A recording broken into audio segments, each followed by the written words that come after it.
नमस्कार भाई लोग।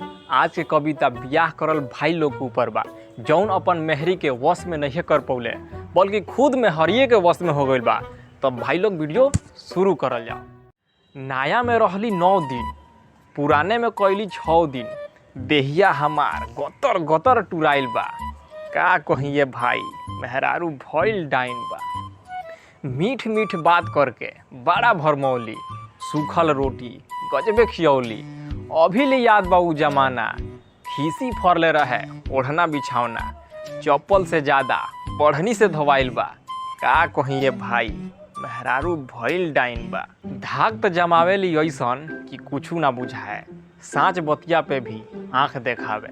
झगड़ाहिन तो इतना बा कि ठोराहिन के लिस्ट में आवता, लइका सुन के दूरे रहता। खैर डिमांड तो अलगे बा, साथ में गजब कोरहिन बा। का कहिए भाई, मेहरारू मिलल डाइन बा। तब भाई लोग आज की कविता जरूर अच्छा लागल है। फटाक से मर्दे लाइक करो, शेयर करो और धड़ाक से जाकर अपन मेहरिया के दिखाओ।